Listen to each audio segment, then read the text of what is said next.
Hello friends, welcome to the success Kendra. Friends देखिए, आज इस वीडियो में हम लोग 69th बीपीएससी पीटी एग्जाम 2023 के लिए जो नया वाला घटना चक्र का बुक आया हुआ है, यहाँ पर आप देख सकते हैं ये नया वाला घटना चक्र बुक है। और इसमें 38वीं बीपीएससी से लेकर के 68वीं बीपीएससी तक में जितने भी प्रश्न दिए गए हैं उनको सब्जेक्ट वाइज दिया गया है।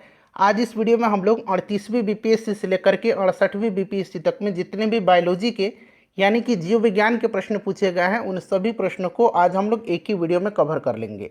इससे पहले मैंने आपको फिजिक्स का कवर करा दिया था, तो अगर आपने फिजिक्स वाला वीडियो को नहीं देखा है तो ज़रूर देख लीजिएगा, लिंक आपको डिस्क्रिप्शन बॉक्स में मिल जाएगा। चैनल पर अगर आप पहली बार विजिट कर रहे हैं तो चैनल को सब्सक्राइब कर लीजिए और जो बेल आइकन है, घंटी का निशान है, उसको ज़रूर दबा लीजिएगा, ताकि जब भी 69th बीपीएससी एग्ज़ाम 2023 से संबंधित कोई भी इंपॉर्टेंट वीडियो अपलोड किया जाए तो उसका नोटिफिकेशन सबसे पहले आपके पास पहुंच जाए। तो चलिए फ्रेंड्स, बिना देरी किए हुए सेशन आज के स्टार्ट करते हैं। फ्रेंड्स प्लीज़ पहले वीडियो को लाइक कर दीजिए और जब सेशन समाप्त होगा तो इसे कम से कम एक ग्रुप में जरूर शेयर कर दीजिएगा। फ्रेंड्स, जैसे मैंने आपको बताया कि आज इस वीडियो में हम लोग 69th बीपीएससी पीटी एग्जाम 2023 के लिए जो नया वाला घटना चक्र का बुक आया हुआ है उसमें जितने भी बायोलॉजी यानी कि जीव विज्ञान के प्रश्न 38वीं बीपीएससी से लेकर के 68वीं बीपीएससी तक में पूछे गए हैं उन सभी प्रश्नों को आज हम लोग एक ही वीडियो में डिस्कस कर लेंगे। फ्रेंड्स चलिए सेशन आज के स्टार्ट करते हैं। पहले प्लीज़ सेशन को एक बार लाइक कर दीजिए। देखिए फ्रेंड्स, यहाँ पर प्रत्येक प्रश्न के नीचे आपको लिखा मिल जाएगा कि यह प्रश्न जो है किस वर्ष पूछा गया है। देख सकते हैं यह प्रश्न जो है 65th बीपीएससी प्री 2019 में पूछा गया है। प्रश्न है कि पुस्तक द ओरिजिन ऑफ स्पीसीज किसने लिखी है। अगर आप आंसर जानते हैं तो आंसर कमेंट में देकर के बताते चलेंगे। देखिए friends, the origin of species पुस्तक चार्ल्स डार्विन के द्वारा लिखी गई है। चार्ल्स डार्विन इंग्लैंड के प्रसिद्ध जैव विकासविद थे। इनके द्वारा प्रस्तुत विकासवाद को डार्विनवाद या प्राकृतिक वर्णवाद थ्योरी ऑफ नेचुरल सेलेक्शन कहते हैं। करेक्ट आंसर इसका ऑप्शन नंबर डी हो जाएगा, Darwin.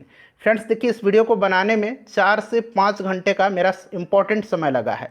So friends please video को लाइक ज़रूर करिएगा, आपका एक लाइक मुझे बहुत ही मोटिवेट करता है। चलिए नेक्स्ट क्वेश्चन कर लेंगे कि मानव तंत्र में इंसुलिन किसका चयापचय यानी कि मेटाबॉलिज्म नियंत्रित करता है। देखिए, इंसुलिन अग्नाशय से स्रावित होता है। यह एक हार्मोन है और यह एक प्रोटीन भी है, इसे भी आप ध्यान रखेंगे, जो ग्लूकोज समस्थापन के नियमन में मुख्य भूमिका निभाता है। इंसुलिन लक्ष्य कोशिकाओं में ग्लूकोज से ग्लाइकोजन बनने की प्रक्रिया को भी प्रेरित करता है। ग्लूकोज कार्बोहाइड्रेट का एक स्वरूप है। करेक्ट आंसर इसका क्या हो जाएगा, ऑप्शन नंबर बी हो जाएगा, कार्बोहाइड्रेट। क्लियर है। चलिए नेक्स्ट क्वेश्चन है हमारा, और इससे पहले मैंने आपको फिजिक्स वाला वीडियो कवर करा दिया था। नेक्स्ट मैं आपको केमिस्ट्री करवा दूंगा और उसके बाद हम लोग आधुनिक भारत के इतिहास को कवर करेंगे। चैनल को सब्सक्राइब कर लीजिए। 69th बीपीएससी के लिए इससे बेटर कंटेंट पूरे यूट्यूब पर आपको कहीं भी नहीं मिलेगा। चलिए, निम्नलिखित में से कौन सा इनमें से एक एंटीबायोटिक है, बताएंगे राइट आंसर इसका क्या हो जाएगा। तो देखिए, इनमें से जो एंटीबायोटिक है फ्रेंड्स वो आपका पेनिसिलिन है और सल्फाडाइजिन है। तो यहाँ पर देखिएगा पेनिसिलिन है और सल्फाडाइजिन है, तो एक से अधिक यानी कि ऑप्शन नंबर ई जो होगा उपरोक्त में से एक से अधिक इसका करेक्ट आंसर हो जाएगा। पेनिसिलिन का खोज जो है किसने किया था, अलेक्जेंडर फ्लेमिंग ने किया था। नेक्स्ट क्वेश्चन हमारा कि निम्नलिखित में से कौन सा मुख्यतः कार्बोहाइड्रेट है। इनमें से मुख्यतः कार्बोहाइड्रेट कौन सा है। तो देखिए, जो विकल्प दिया गया है इनमें से चावल कार्बोहाइड्रेट का मुख्य स्रोत है। ठीक है, चावल साधारण खाद्य पदार्थों की तुलना में अधिक विटामिन, खनिज और फाइबर प्रदान करता है। चावल इसका राइट आंसर हो जाएगा। इसमें मुख्यतः कार्बोहाइड्रेट होता है अन्य की तुलना में। नेक्स्ट क्वेश्चन कर लेंगे कि कीट संवर्धन क्या है। कीट संवर्धन क्या है। देखिए, जो एडुटेरिया का नया बिहार स्पेशल वाला बुक आया हुआ है इस वर्ष 2023 में, हम लोग उसको भी कवर कर रहे हैं।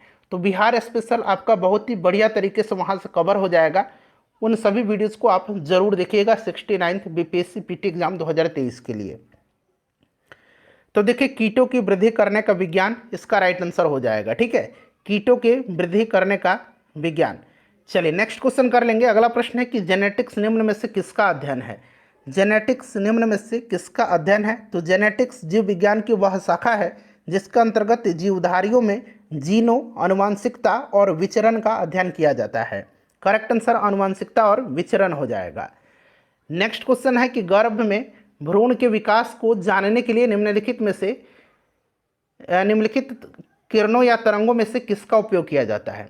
गर्भ में भ्रूण के विकास को जानने के लिए निम्नलिखित तरंगों में से किसका उपयोग किया जाता है?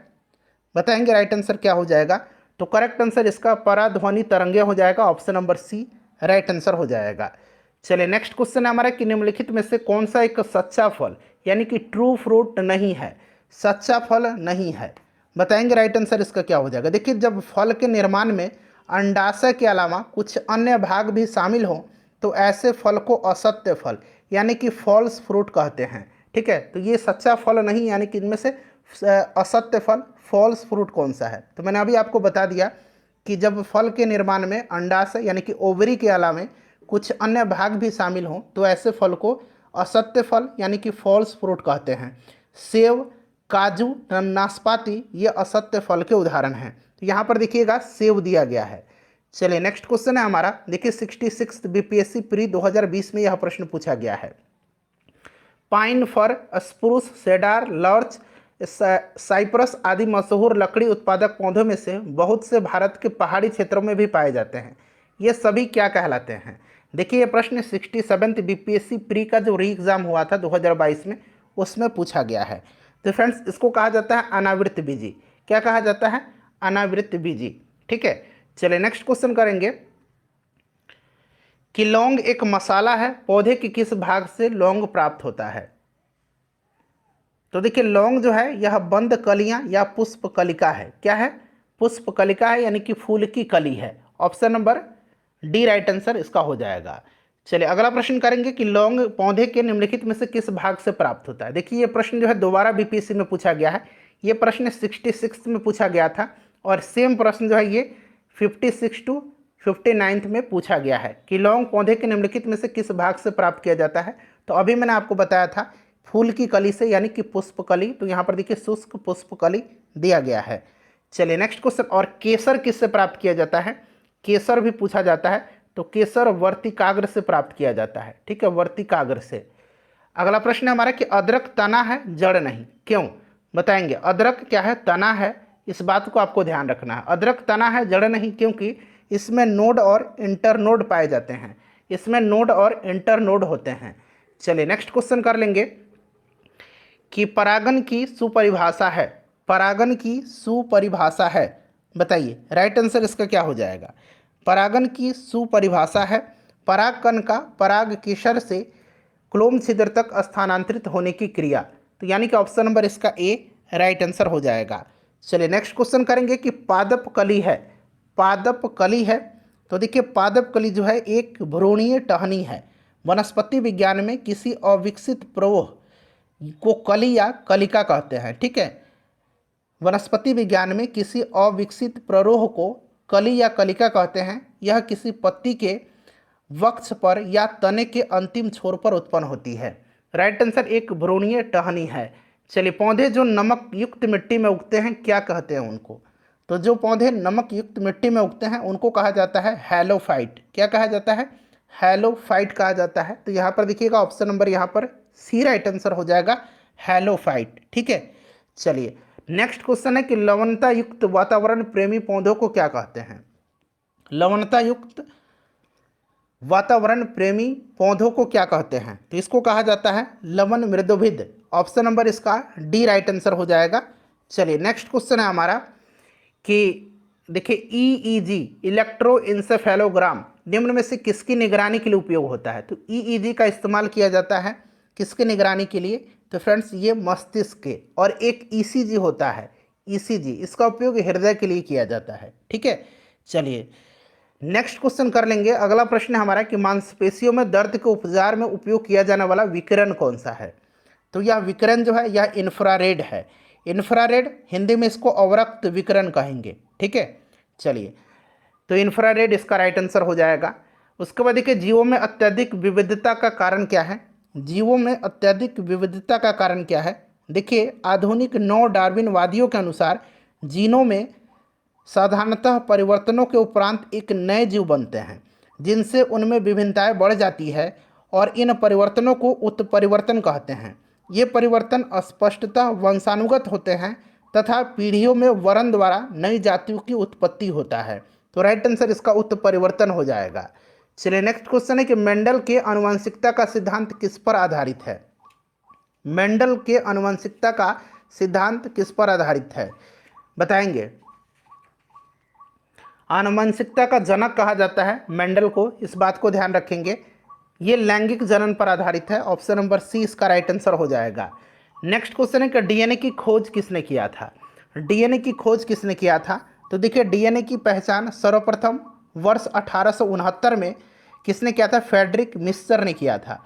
फ्रेडरिक मिस्चर राइट आंसर हो जाएगा इसका, जो कोई ऑप्शन में नहीं दिया गया है। ऑप्शन नंबर ई राइट आंसर होगा, उपरोक्त में से कोई नहीं। देखिए जेम्स वाटसन और फ्रांसिस क्रिक जो हैं, इन्होंने एक्सरे विश्लेषण के द्वारा 1953 में डीएनए का कुंडलीकार विन्यास प्रस्तुत किया था। ध्यान रखेंगे आप, ठीक है। चलिए नेक्स्ट क्वेश्चन कर लेंगे कि जीव कोशिकाओं में आनुवांशिक लक्षणों के नियंत्रण में निम्नलिखित में से कौन सा उत्तरदायी है। इसमें से कौन सा उत्तरदायी है। राइट आंसर इसका डीएनए हो जाएगा। ऑप्शन नंबर डी डीएनए हो जाएगा। चलिए अगला प्रश्न कर लेंगे। फ्रेंड्स प्लीज़ वीडियो को लाइक कर दीजिएगा, काफ़ी मेहनत लगता है वीडियो बनाने में।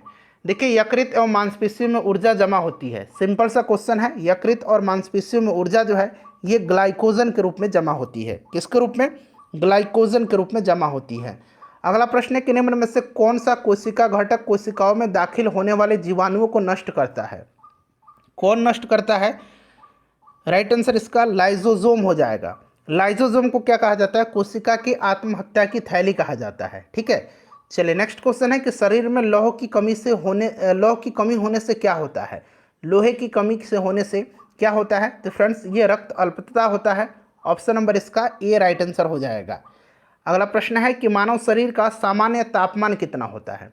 मानव शरीर का सामान्य तापमान कितना होता है, चलिए बताएंगे। अगर डिग्री सेल्सियस में पूछेगा तो लगभग ये 36.9 डिग्री सेल्सियस यानी कि 37 डिग्री सेंटीग्रेड हम कह सकते हैं, ठीक है। यहाँ पर देखिए फ़ारेनहाइट में पूछा गया है। फ़ारेनहाइट में 98.6 डिग्री फ़ारेनहाइट हो जाएगा, ठीक है। और केल्विन में पूछेगा तो 310 केल्विन, इसे भी आप ध्यान रखेंगे। इनमें से कौन सी ग्रंथि को मानव शरीर की तीसरी आंख कहा जाता है। मानव शरीर की तीसरी आंख कहा जाता है, तो तीसरी आंख इसमें से पीनियल ग्रंथि को कहा जाता है। पीनियल ग्रंथि को कहा जाता है। चलिए उसके बाद देखिएगा कि कंकाल के वे हिस्से जो हड्डियों की तरह सख्त नहीं होते हैं और मोड़े जा सकते हैं। देखिए ये प्रश्न जो है 68th बीपीएससी पीटी 2023 जो 12 फरवरी 2023 को ही लिया गया था उसमें पूछा गया है। उसको कार्टिलेज कहते हैं, उपास्थि कहते हैं, ठीक है। जैसे कान की हड्डी है, इसको आप जो है सख्त नहीं होते हैं, इसको आसानी से आप मोड़ के देख लीजिए, ये उपास्थि हैं। देखिए उपास्थि जो होता है यह संयोजी ऊतक का उदाहरण होता है। यह एक कनेक्टिंग टिश्यू का एग्जाम्पल होता है, इससे भी आप ध्यान रखेंगे। चलिए अगला प्रश्न है कि लाइकेन में एक क्लोरोफिल युक्त पार्टनर एक साथ रहते हैं। लाइकेन में एक क्लोरोयुक्त पार्टनर एक साथ रहते हैं, तो कौन कौन से रहते हैं, तो शैवाल और कवक रहते हैं। शैवाल और कवक, ठीक है, शैवाल और कवक रहते हैं। चलिए नेक्स्ट क्वेश्चन कर लेंगे। ये भी प्रश्न देखिए 68th बीपीएससी में पूछा गया है।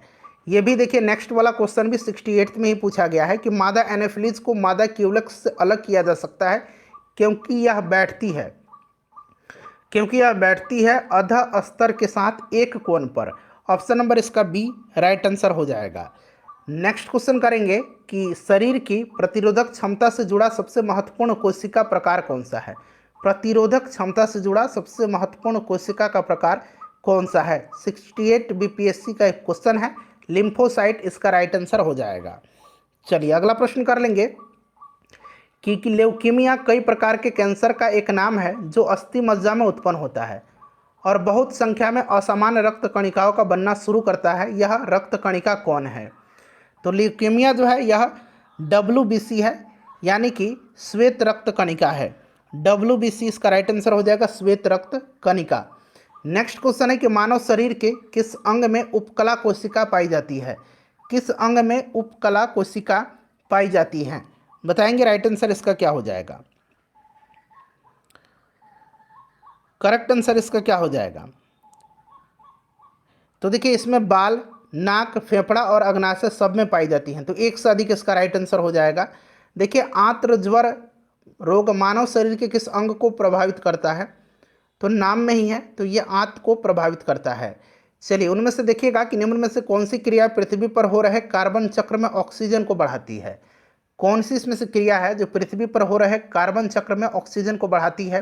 तो ये फोटोसिंथेसिस है, यानी कि प्रकाश संश्लेषण की क्रिया है जिसमें ऑक्सीजन विमुक्त होता है। ठीक है, चलो उसके बाद देखिएगा कि कार्बनिक कृषि एक ऐसी कृषि प्रणाली है जिसमें, सभी ऑप्शन को देख लीजिए, 65 बीपीएससी में पूछा गया प्रश्न है।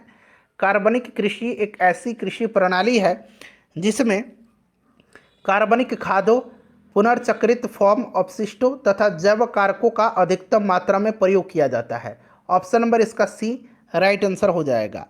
चलिए नेक्स्ट क्वेश्चन कर लेंगे कि निम्न में से संवहनी पौधे को चुनिए। संवहनी पौधा इनमें से कौन सा है? तो इनमें से संवहनी पौधा जो है ये आपका कौन सा है? फर्न है। कौन सा है फ्रेंड्स? संवहनी पौधा इसमें से फर्न है। ठीक है, चलिए उसके बाद देखिएगा कि स्पाइरोगाइरा। देखिए स्पाइरोगाइरा निम्नलिखित शैवालों में से किसका एक उदाहरण है? तो स्पाइरोगाइरा जो है यह एक हरा शैवाल है। ठीक है, हरा शैवाल है। चलिए नेक्स्ट हमारा कि निम्नलिखित में से शैवाल का एक उदाहरण है। शैवाल का इसमें से एक उदाहरण जो है ये डायटम है। कौन सा है? डायटम है। अगला प्रश्न है कि निम्नलिखित में से कौन सा प्राणी जगत का सबसे बड़ा संघ है? प्राणी जगत का सबसे बड़ा संघ जो है ये कौन सा है? तो ऑर्थ्रोपोडा है। ऑर्थ्रोपोडा राइट आंसर इसका हो जाएगा। ठीक है, इसमें जो है तिलचट्टा, केकड़ा ये सब आता है। नेक्स्ट क्वेश्चन हमारा कि निम्न में से जैविक उर्वरक का सही उदाहरण कौन सा है? जैविक उर्वरक का सही उदाहरण इसमें से कौन सा है? तो माइकोरिजल फंगी, ब्लू ग्रीन शैवाल, ये जो है हरित शैवाल हैं। ठीक है, तो 1 और 2 इसका राइट आंसर हो जाएगा। नेक्स्ट क्वेश्चन है हमारा कि निम्न में से किस पौधे ने, और देखिए फ्रेंड्स मैं आपको बता दूं कि हम लोग दृष्टि आईएएस का 69th बीपीएससी का जो टेस्ट है हम लोगों ने 5 टेस्ट कवर किया हुआ है। साथ ही साथ एडुटेरिया का भी प्रैक्टिस सेट हमने कवर किया हुआ है। सभी वीडियोज़ को जरूर देख लीजिएगा। चलिए निम्नलिखित में से किस पौधे ने खाद्य सामग्री संग्रह करने के लिए अपने स्टेम को संशोधित किया है? तो यह कौन सा पौधा है? यह अदरक है। अदरक है। अदरक क्या है? एक तना है। मैंने अभी बताया था क्योंकि इसमें नोड और इंटरनोड होते हैं। चलिए अगला प्रश्न है हमारा कि मानव शरीर में होता है, मानव शरीर में जो है लगभग 70% वाटर होता है, लगभग 70% जो है पानी होता है। मानव स्वास्थ्य पर ओजोन अवक्षय के क्या प्रभाव हो सकते हैं?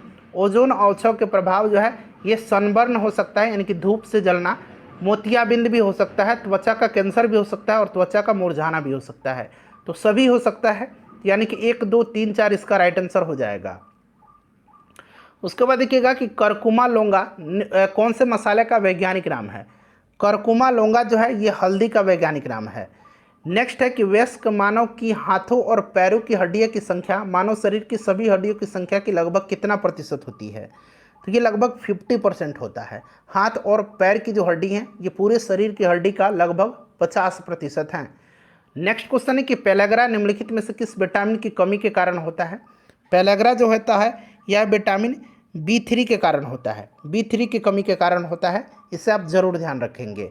उसके बाद देखिएगा कि कोबालामिन निम्नलिखित में से किस विटामिन का वैज्ञानिक नाम है? तो साइनोकोबालामिन आपने पढ़ा हुआ है, विटामिन B12 का रासायनिक नाम है। विटामिन B12 में कोबाल्ट पाया जाता है। नेक्स्ट क्वेश्चन हमारा कि निम्नलिखित में से कौन सा विटामिन प्रतिस्कंदन विषों के प्रतिविष प्रतिकारक के रूप में प्रयोग किया जाता है? ठीक है, प्रतिस्कंदक विषों के एंटीडोट के रूप में किसका प्रयोग किया जाता है? तो फ्रेंड्स यह विटामिन के है। इस विटामिन को, यानी कि विटामिन के को जो है एंटी हेमोरेजिक फैक्टर कहा जाता है।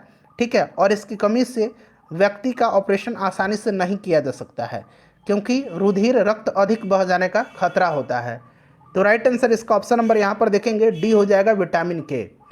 नेक्स्ट क्वेश्चन हमारा कि निम्नलिखित में से किस विटामिन को ऑर्गोकैल्सिफेरॉल कहते हैं? देखिए ऑर्गोकैल्सिफेरॉल किसको कहा जाता है? अच्छा, कैल्सिफेरॉल तो आपको पता है कि विटामिन डी को कहा जाता है, लेकिन ऑर्गोकैल्सिफेरॉल जो है यह कहा जाता है विटामिन D2 को। और एक कोलीकैल्सिफेरॉल होता है, कोलीकैल्सिफेरॉल, यहाँ पर मैं लिख देता हूँ कोली, और बाकी देखिए यहाँ कैल्सिफेरॉल तो लिखा ही गया है। ठीक है, तो कोलीकैल्सिफेरॉल कहा जाता है विटामिन D3 को। Option number A right answer हो जाएगा, ऑर्गोकैल्सिफेरॉल विटामिन D2 को और कोलीकैल्सिफेरॉल विटामिन D3 को कहा जाता है। चलिए अगला प्रश्न है कि मानव शरीर में विटामिन ए भंडारित होता है, आपको पता है लीवर में। कहाँ पर? लीवर में होता है विटामिन ए। विटामिन ए का रासायनिक नाम रेटिनॉल होता है, ठीक है, और इसकी कमी से रतौंधी होती है। क्लियर। और इस विटामिन को संक्रमण रोधी विटामिन भी कहा जाता है, विटामिन ए को। चलिए, विटामिन ए कहाँ भंडारित होता है? तो यकृत में, लीवर में। उसके बाद देखिएगा कि निम्नलिखित में से कौन सा युग्म सही सुमेलित नहीं है? सही सुमेलित नहीं पूछा गया है। यहाँ पर देखेंगे रेटिनॉल विटामिन ए को कहा जाता है, इसकी कमी से रतौंधी जीरोपैथेलमिया होता है। टोकोफेरॉल कहा जाता है विटामिन ई को, विटामिन ई की कमी से जनन क्षमता में कमी होती है। बेरी बेरी गलत दिया गया है, बेरी बेरी विटामिन बी की कमी से होता है, या विटामिन बी1 कहिए, ठीक है। चलिए, उसके बाद देखिए साइनोकोबालामिन रक्त अल्पता, बिल्कुल सही है। साइनोकोबालामिन B12 को कहा जाता है। और ऑर्गो कैल्सिफेरॉल, अभी मैंने आपको बताया कि यह विटामिन D2 को कहा जाता है, ठीक है। तो रिकेट्स ये भी सही दिया गया है। पूछा गया है कि कौन सा सुमेलित नहीं है, तो ऑप्शन नंबर बी इसका राइट आंसर हो जाएगा। चलिए, नेक्स्ट क्वेश्चन है हमारा कि निम्नलिखित में से किस युग्म को में सही सुमेल नहीं है? यहाँ बना लीजिएगा सही सुमेल नहीं है। तो इसमें से देखिए सही सुमेल जो नहीं है वो आपसे पूछा गया है। तो सारे के सारे सही सुमेल है इसमें से। विटामिन B1 में थोड़ा बहुत, इसमें संतरा में भी विटामिन B1 पाया जाता है। कॉड लिवर ऑयल जो है इसमें विटामिन डी में पाया जाता है। विटामिन ई गेहूं के अंकुर तेल में विटामिन ई पाया जाता है। अल्फा अल्फा में विटामिन के पाया जाता है। तो सारे ये सुमेलित दिए गए हैं, इनमें से कोई नहीं राइट आंसर इसका हो जाएगा।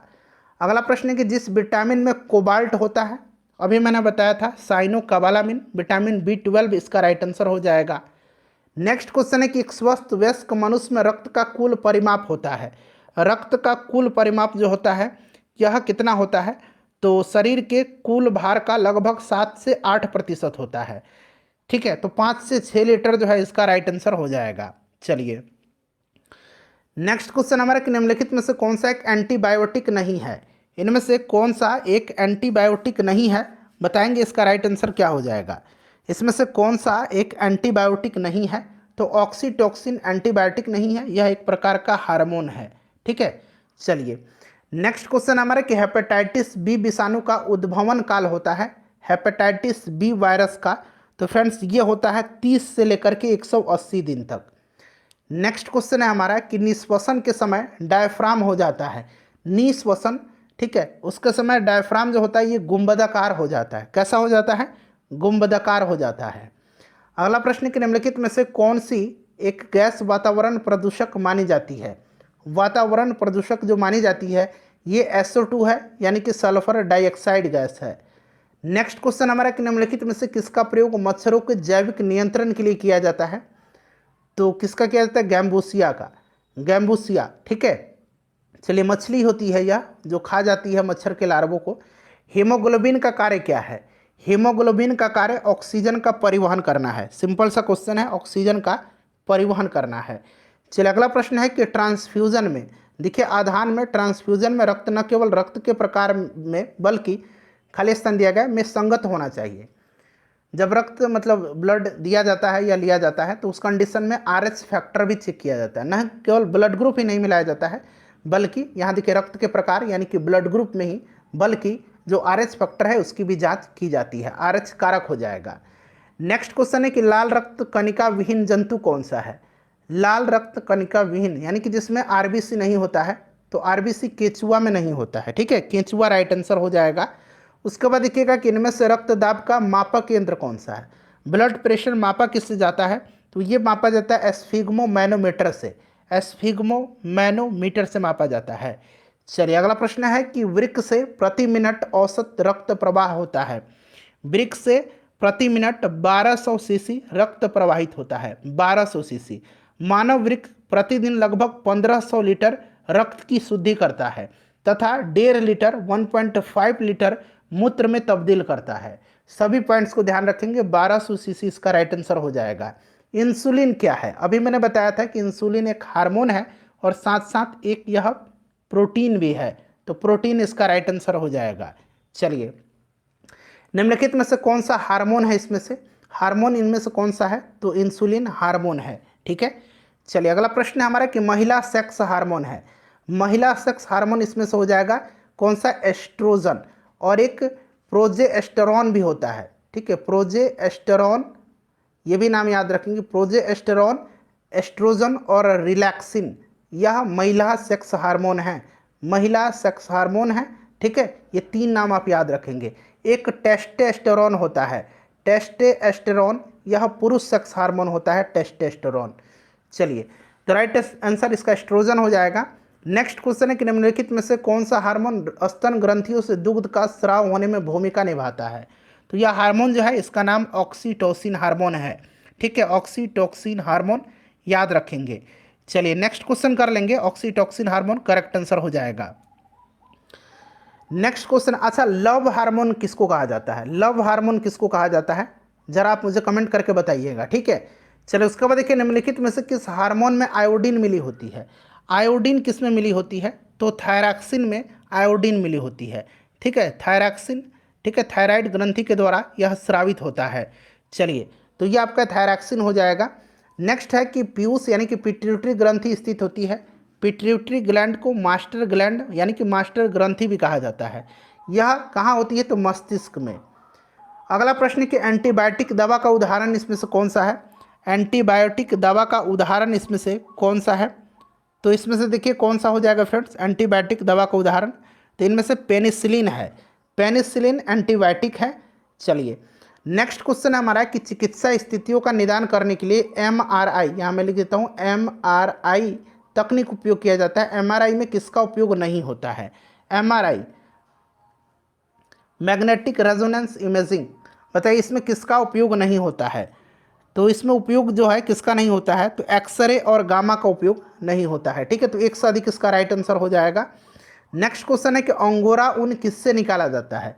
अंगोरा ऊन जो है यह खरगोश से निकाला जाता है।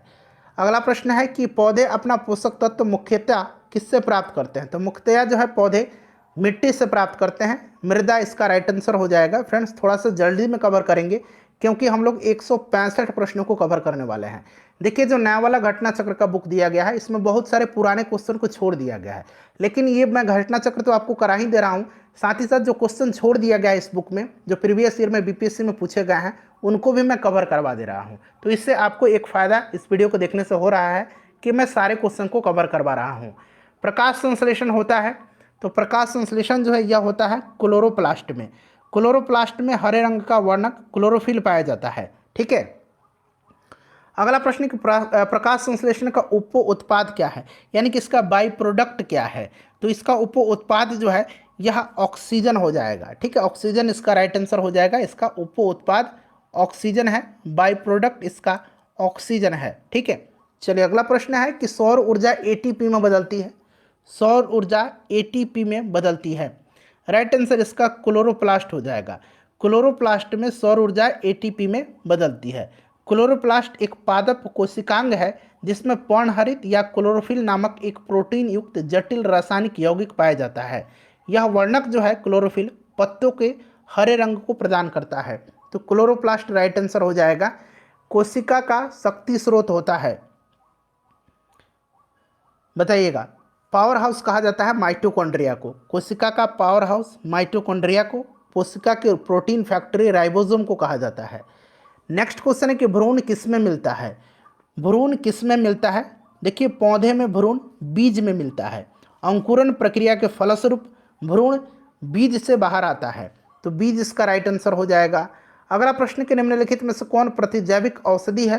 प्रतिजैविक औषधि इसमें से कौन सा है, चलिए बताएंगे। इसमें से प्रतिजैविक औषधि जो है यह कौन सी है, तो यहाँ पर देखेंगे यहाँ पर देखिए क्लोराम्फेनिल।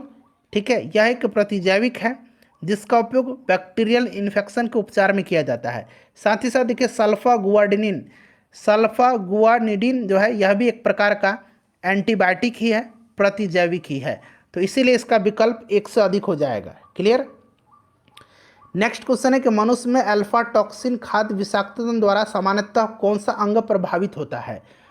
कौन सा अंग प्रभावित होता है, बताएंगे। राइट आंसर इसका लीवर होता है, लीवर होता है। ठीक है, लीवर होता है, राइट आंसर इसका यकृत हो जाएगा।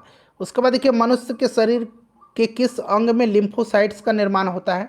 लिम्फोसाइट्स का निर्माण जो है यह कहाँ होता है, तो अस्थि मज्जा में भी होता है और स्प्लीन में भी होता है, यानी कि प्लीहा में भी होता है, तिल्ली में और अस्थि मज्जा दोनों में होता है। तो एक से अधिक इसका राइट आंसर हो जाएगा। ठीक है, चलिए नेक्स्ट क्वेश्चन करेंगे कि ऑन्कोजिन संबंधित है तो यह कैंसर से संबंधित है, यानी कि कर्क रोग से।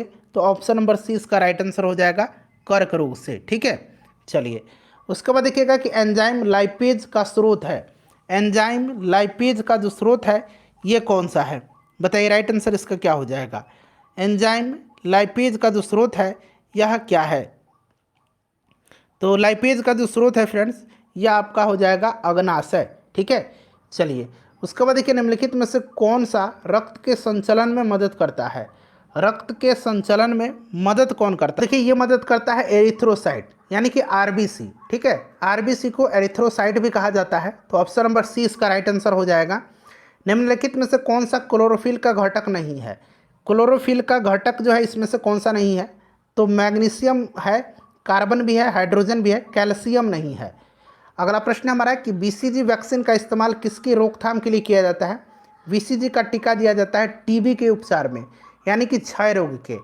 नेक्स्ट क्वेश्चन है कि रक्त कैंसर ल्यूकेमिया के रोकथाम में प्रयोग किया जाने वाला रेडियो समस्थानिक कौन सा है। तो ये रेडियो समस्थानिक जो है जो रक्त कैंसर की रोकथाम में प्रयोग किया जाता है ये फास्फोरस 32 और कोबाल्ट 16 है। तो कोबाल्ट 60 और फास्फोरस 32 एक से अधिक राइट आंसर हो जाएगा। देखिए तीव्रता एवं प्रयुक्तता के आधार पर निम्नलिखित में से कौन सा कर्क रोग उत्पन्न कर सकता है तथा उसके उपचार भी करता है। तो ये कौन सा है, आयनीय विकिरण है, जो कि कर्क रोग यानी कि कैंसर पैदा भी कर सकता है और कैंसर का उपचार भी कर सकता है। नेक्स्ट क्वेश्चन है कि सहज प्रणाली का परिवर्धन निम्नलिखित में से कौन सा है। सहज प्रणाली का प्रवर्धन जो है इसमें से कौन सा है, तो ये प्रणाली की स्वपोषी क्रिया है, प्रणाली की स्वपोषी प्रक्रिया। ठीक है, चलिए तो ऑप्शन नंबर यहाँ पर देखिए सी हो जाएगा। नेक्स्ट क्वेश्चन है कि शरीर का तापक्रम नियंत्रित करता है, शरीर का तापमान नियंत्रित कौन करता है। तो फ्रेंड्स यह करता है हाइपोथैलेमस। कौन करता है, हाइपोथैलेमस करता है। अगला प्रश्न है हमारा कि शरीर का तापमान नियंत्रित करता है। देखिए फिर से ये प्रश्न जो है 64th में भी पूछा गया है और 65th में भी पूछा गया है। ठीक है, चलिए अगला प्रश्न है कि डीएनए को किसने अंतः पात्र में बनाया।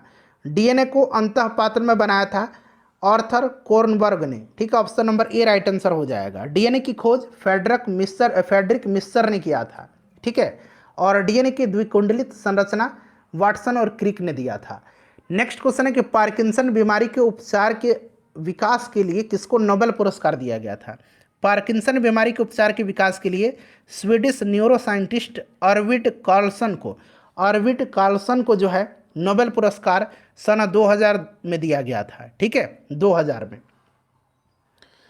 नेक्स्ट क्वेश्चन है हमारा कि कौन सा दिन डायबिटीज दिवस मधुमेह दिवस के रूप में मनाया जाता है। तो ये 14 नवंबर है। नेक्स्ट है कि सबसे छोटा जीव जो स्वयं विकास एवं प्रजनन करने में समर्थ है वह कौन सा है। तो फ्रेंड्स यह माइकोप्लाज्मा है, माइकोप्लाज्मा राइट आंसर इसका हो जाएगा। अधिकतर एंजाइम होते हैं, तो अधिकतर एंजाइम प्रोटीन होते हैं। क्या होते हैं, प्रोटीन होते हैं। अगला प्रश्न कि निम्नलिखित में से किसकी कोशिका में कोई एंजाइम नहीं होता है।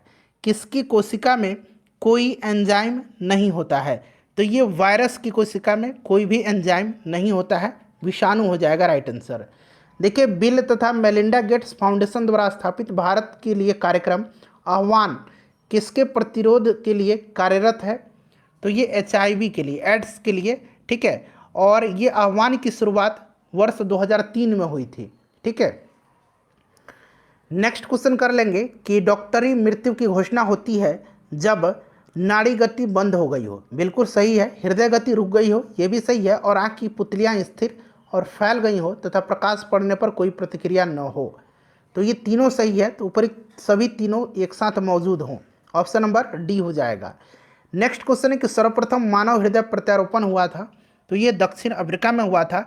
डॉक्टर क्रिश्चियन बर्नार्ड को जो है ये कहा जाता है हृदय प्रतिरोपण का जो इनको जनक कहा जाता है। ठीक है, चलिए क्रिश्चियन बर्नार्ड याद रखेंगे।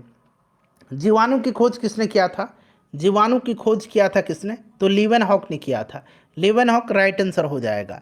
चलिए उसके बाद देखिएगा नेक्स्ट क्वेश्चन है, और विषाणु का खोज किसने किया था। इवानोस्की ने किया था।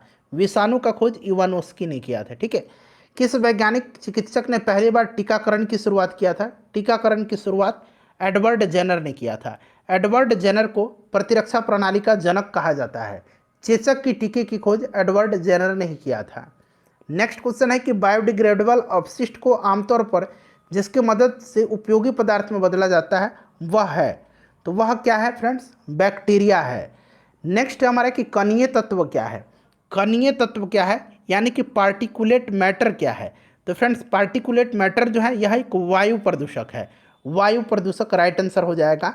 नेक्स्ट है कि संवहनी पौधे में पानी ऊपर किससे जाता है? संवहनी पौधे में पानी ऊपर जाता है किससे? जाइलम टिश्यू से, जाइलम टिश्यू से। और भोज्य पदार्थ फ्लोएम टिश्यू से। नेक्स्ट क्वेश्चन है कि सेल्सियस स्केल पर मानव शरीर का सामान्य तापमान, मैंने अभी आपको बताया था 36.9 डिग्री सेंटीग्रेड यानी कि लगभग 37 डिग्री सेंटीग्रेड होता है। सर्वदाता वर्ग के रक्तदाता का रक्त ग्रुप होता है सर्वदाता है यानी कि यूनिवर्सल डोनर है, तो ये ब्लड ग्रुप ओ हो जाएगा। ठीक है, universal recipient blood group A B है, सर्वग्राहिता। नेक्स्ट क्वेश्चन है ब्लड ग्रुप की खोज किसने किया था? कार्ल लैंडस्टीनर ने किया था। सर्वभौमिक स्वीकार रक्त यानी कि ए बी हो जाएगा इसका। ठीक है, सभी का रक्त यह जो है ले सकता है। चलिए नेक्स्ट क्वेश्चन कर लेंगे कि हड्डियों की पढ़ाई विज्ञान की किस शाखा के अंतर्गत होती है? तो हड्डियों की पढ़ाई विज्ञान के जिस शाखा के अंतर्गत होती है उसको कहा जाता है ऑस्टियोलॉजी। ऑस्टियोलॉजी राइट आंसर हो जाएगा। ठीक है, ऑस्टियोलॉजी। और यहाँ देखिएगा सेरोलॉजी दिया गया है।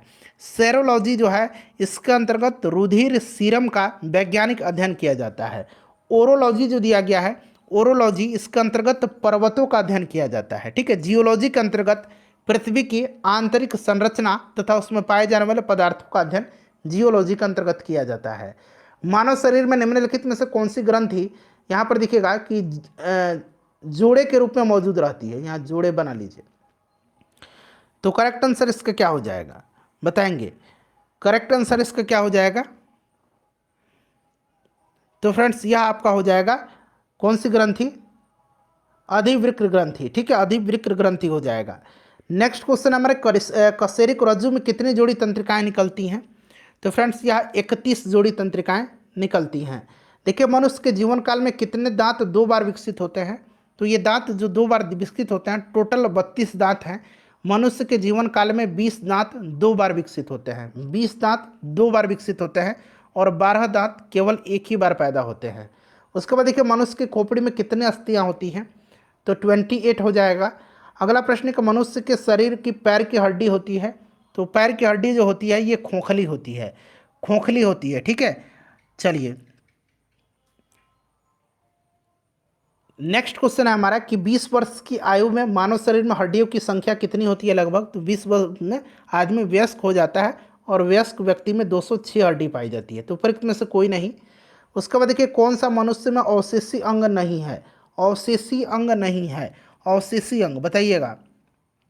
अवशेषी अंग एक ऐसा अंग है जो क्रियाविहीन प्रतीत होता है पर इसके पूर्वज के क्रियाशील अंग के समजात दर्शाया जाता है। बताइएगा इसमें से कौन सा जो है? तो ये सामने वाला चपटा दांत कृंतक। ठीक है, यह जो है आपका राइट आंसर हो जाएगा, सामने वाला चपटा दांत कृंतक। चलिए उसके बाद नेक्स्ट क्वेश्चन कर लेंगे और यहाँ पर देखेंगे 1 मिनट। हाँ, ऑप्शन नंबर सी इसका राइट आंसर हो जाएगा।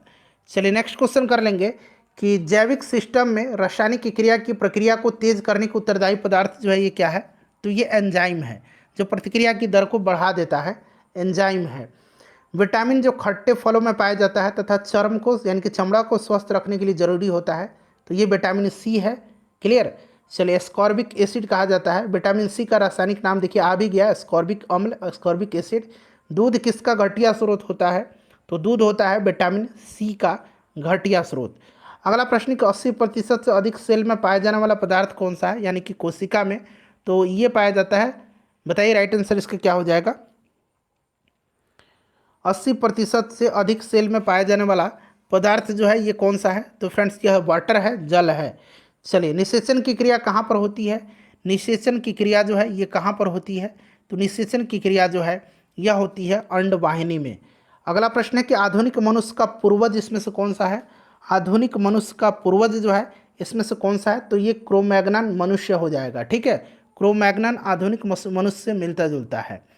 नेक्स्ट क्वेश्चन है विकास का मुख्य कारक है, विकास का मुख्य कारक प्राकृतिक वर्ण है। प्राकृतिक वर्ण हो जाएगा, प्राकृतिक वर्ण। ठीक है, चलिए कवक पौधों में नहीं पाया जाता है, कवक पौधे में नहीं पाया जाता है, तो कवक पौधों में जो है नहीं पाया जाता है क्या, पर्णहरित, पर्णहरित नहीं पाया जाता है। शैवाल और कवक के मिलने से लाइकेन बनता है। ठीक है, जिसको हम क्या कहते हैं, जिसको कहते हैं हम लोग म्यूटुअलिज्म, म्यूटुअलिज्म कहा जाता है। ठीक है, प्रतिवर्ती क्रियाओं का नियंत्रण केंद्र कहाँ पर है, प्रतिवर्ती क्रियाओं का नियंत्रण केंद्र जो होता है स्पाइनल कॉर्ड में होता है, यानी कि कशेरुक रज्जु में। ठीक है, कशेरुक रज्जु में होता है, तो ये आपका कशेरुक रज्जु हो जाएगा। नेक्स्ट क्वेश्चन है, कच्चे फलों को कृत्रिम रूप से पकाने के लिए प्रयोग में लाई जाने वाली गैस का नाम क्या है। तो कृत्रिम रूप से जो है एसिटिलीन का भी इस्तेमाल किया जाता है और एथिलीन का भी इस्तेमाल किया जाता है, तो बी और डी दोनों होना चाहिए, लेकिन आजकल एथिलीन का ही इस्तेमाल ज़्यादातर किया जा रहा है। नेक्स्ट क्वेश्चन है, माँ पौधे की भांति पौधा मिलता है। तो फ्रेंड्स यह मिलता है किससे, तो बीज से भी प्राप्त होता है और तना काट से भी प्राप्त होता है, तो इन दोनों से राइट आंसर हो जाएगा इसका।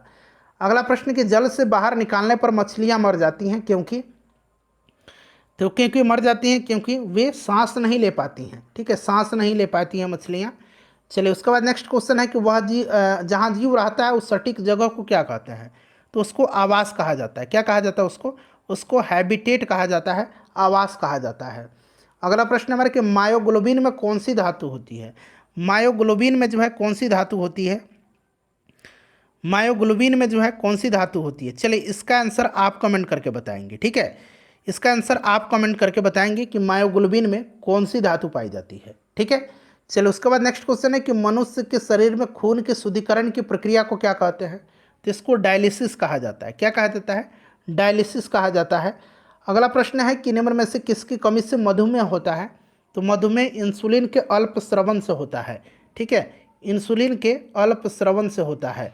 चलिए नेक्स्ट क्वेश्चन हो जाएगा कि एड्स निम्न कारणों में से किसके द्वारा होता है, एड्स वायरस के कारण होता है, यानी कि विषाणु के कारण होता है। HIV द्वारा होने वाला रोग कौन सा है, तो ये एड्स रोग है HIV से। स्त्रियों की तुलना में पुरुष अधिक वर्णांतता से पीड़ित हो सकते हैं क्योंकि, क्योंकि उनमें केवल एक एक्स क्रोमोसोम होता है। ठीक है, इसीलिए। अगला प्रश्न कि एस्पिरिन कहाँ से मिलती है, एस्पिरिन कहाँ से मिलती है, एंटीपायरेटिक है एंसिरिन। ठीक है, और ये जो है विलो वृक्ष की छाल से, विलो वृक्ष की छाल से, एक पेड़ से जो है प्राप्त की जाती है, इसका नाम है विलो। ठीक है, विलो वृक्ष की छाल से प्राप्त किया जाता है। अगला प्रश्न कि गेहूं की खेती के लिए कौन सा उर्वरक का उपयोग करेंगे, तो ऑब्वियसली हम लोग नाइट्रोजन का उपयोग करेंगे। ठीक है, चलिए उसके बाद देखिए क्लोरोफिल में कौन सा धातु आयन पाया जाता है, तो क्लोरोफिल में मैग्नीशियम पाया जाता है। पौधे एवं पेड़ों का खाना तैयार करने की प्रक्रिया फोटोसिंथेसिस कहलाती है, ये आपको भी पता है। फोटोसिंथेसिस प्रकाश संश्लेषण हो जाएगा। जीवन चक्र की दृष्टि से पौधे का सबसे महत्वपूर्ण अंग कौन सा है, तो ये पुष्प है। ठीक है, चलो उसके बाद देखिए सबसे लंबा जीवित वृक्ष कौन सा है, सबसे लंबा जीवित वृक्ष जो है ये सिकुआ है, सिकुआ हो जाएगा। एस्पिरिन है, अभी मैंने बताया था एंटीपायरेटिक है, यानी कि ज्वरनाशक है, एंटीपायरेटिक हो जाएगा इसका राइट आंसर। चलिए उसके बाद नेक्स्ट क्वेश्चन करेंगे कि किस वनस्पति खाद्य में अधिकतम प्रोटीन होता है। इनमें से सोयाबीन में सबसे ज़्यादा प्रोटीन होता है, बाकी प्रोटीन तो सब में थोड़ा है लेकिन ज़्यादातर सोयाबीन में है।